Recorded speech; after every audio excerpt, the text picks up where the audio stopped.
Welcome to the lecture series on ANS. The autonomic nervous system is a very important and high weightage topic from both clinical and exam points of view. Yet, it is often confusing for many students. This lecture series is designed to simplify these concepts. In this video, we will lay the foundation by discussing the basics of the autonomic nervous system in a simple and practical way, which will help you to understand the upcoming topics easily. So let's get started. In this image, we have brain and spinal cord along with the nerves that come out from them. All together form the nervous system. The brain and spinal cord are grouped together and called the central nervous system, as these structures act as the main control center of the body. On the other hand, the nerves that arise from the brain and spinal cord spread to different parts of the body and are grouped together as the peripheral nervous system. Therefore, the peripheral nervous system includes cranial nerves coming from the brain and spinal nerves coming from the spinal cord, along with their branches, ganglia, and sensory receptors present in different parts of the body. In this way, the peripheral nervous system connects the central nervous system to the rest of the body and helps in carrying messages to and from the brain and spinal cord. An easy way to understand this is think of the central nervous system as a power station or transformer, while the peripheral nervous system resembles an extensive network of electrical wires and cables spreading out from it, where the CNS generates and processes signals, whereas the peripheral nervous system transmits messages to and from different parts of the body, ensuring smooth communication throughout the system. Now, if we look more closely at the peripheral nervous system, we can see that it includes different types of nerves that do different kinds of work. Some of these nerves are involved in activities that we control consciously, such as moving our hands, walking, or writing. Other nerves are involved in activities that happen automatically, such as heartbeat, digestion, and glandular secretion, which we do not control consciously. Based on these functions, the peripheral nervous system is further divided into two parts. The part that controls voluntary activities is called the somatic nervous system, whereas the part that controls involuntary and automatic activities is called the autonomic nervous system. An easy way to remember this is to think about the electrical wires connected to the wall switches in our room. These switches are under our control, and we decide when to turn them on or off. This is similar to the somatic nervous system, which works under our conscious control. Now think about the systems in a building that work automatically, like emergency lights, fire alarms, and smoke alarms. We do not control these systems consciously, yet they continue to function all the time to protect the building. In the same way, the autonomic nervous system works automatically in our body and controls vital functions without our conscious effort. Therefore, in today's discussion, our main focus will be on the autonomic nervous system. The autonomic nervous system is further divided into two major divisions: the sympathetic and parasympathetic nervous system. These two systems usually have opposite effects. One system prepares the body for activity and emergency situations, while the other part helps the body to rest, recover, and maintain normal daily functions. As we all know, the autonomic nervous system is commonly described as the system that works automatically and without our conscious control. However, this definition is only partly true and does not fully explain what the autonomic nervous system actually does. In reality, the autonomic nervous system is not just an automatic system. Rather, it is a highly intelligent and adaptive system. Its main role is to continuously adjust the functioning of the body according to the current situation, so that the body can achieve the best possible survival under different conditions. As fire alarms are part of an automatic system, but they do not ring all the time. Instead, they continuously sense the environment and decide when to turn on and when to remain silent, depending on whether danger is present or not. In the same way, the autonomic nervous system constantly monitors both internal and external conditions of the body, such as stress, rest, physical activity, or threat. And based on these conditions, it selectively activates either the sympathetic nervous system or the parasympathetic nervous system as needed. Therefore, when a person is facing danger or stress, the autonomic system shifts the body into an emergency mode to support survival. And on the other hand, when the situation is calm and safe, it switches the body into a rest and recovery mode. Thus, rather than functioning blindly, the autonomic nervous system works dynamically and situation dependent. Now let us imagine two completely opposite situations to clearly understand the functions of the sympathetic and parasympathetic nervous systems.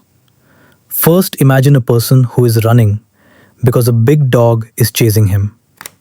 And second, imagine the same person sitting comfortably on a couch and scrolling through his phone. Obviously, in these two situations, the internal organs will not behave in the same way.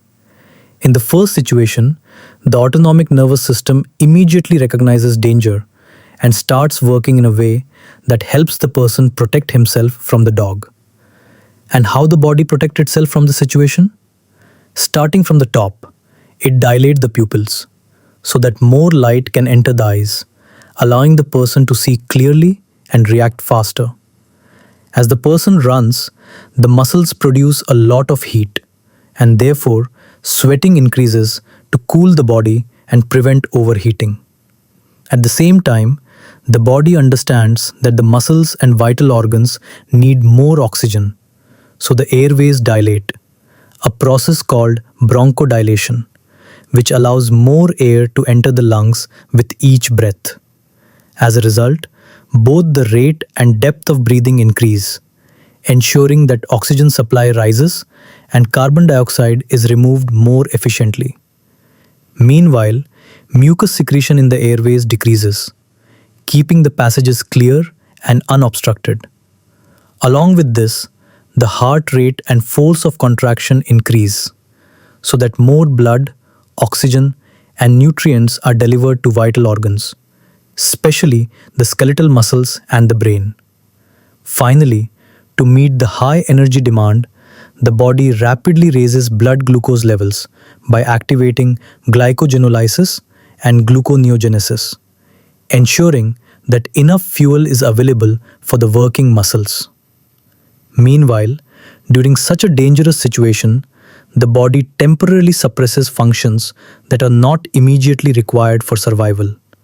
For example, digestion is slowed down, which leads to decreased GI movements and secretions, because the body needs to redirect its energy toward the muscles.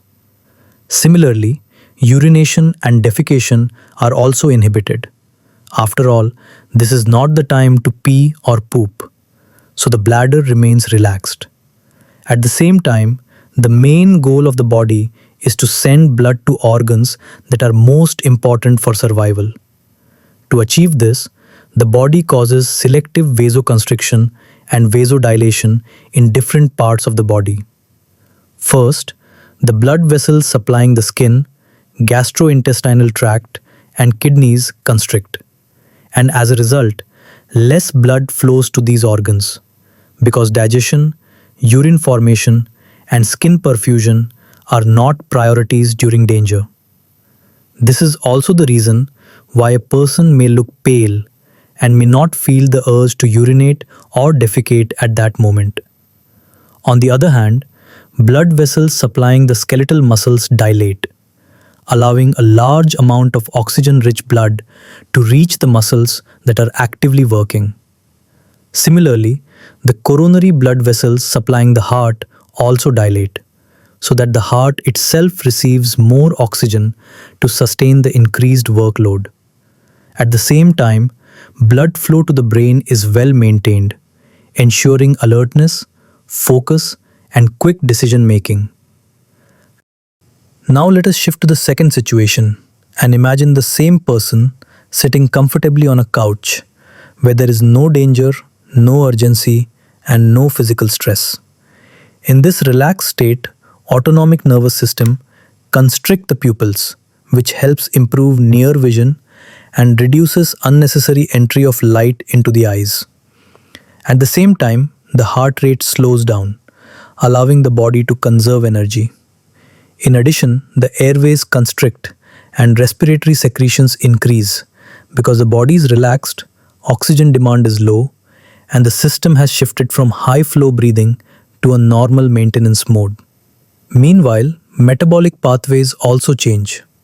Gluconeogenesis and glycogenolysis decrease, while glycogenesis and energy storage pathways are promoted, since the body no longer needs a rapid supply of glucose and instead focuses on conserving and storing energy. Along with this, blood flow is directed more toward the gastrointestinal tract. Digestion becomes active, and gastrointestinal motility and secretions increase. As a result, the person can comfortably eat, digest food, and also urinate and defecate without difficulty. At this stage, the body mainly focuses on energy storage, tissue repair, and maintenance functions rather than rapid energy release or emergency responses. So, if we connect everything that we have discussed so far, it becomes very clear that different situations demand different internal responses from the body.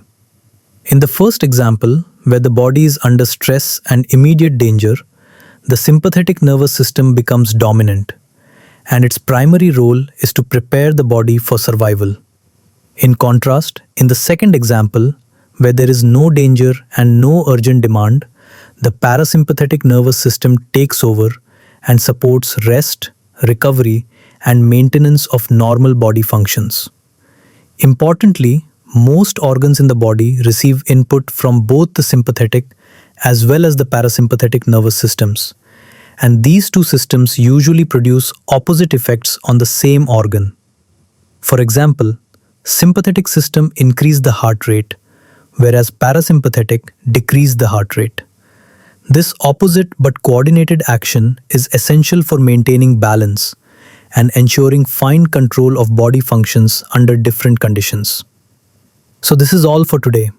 This was just an introduction to the autonomic nervous system. In the next part, we will discuss the different receptors of the sympathetic and parasympathetic nervous systems, the neurotransmitters involved, and many more important concepts. If you found this session helpful, please hit the like button and subscribe to the channel for more such videos.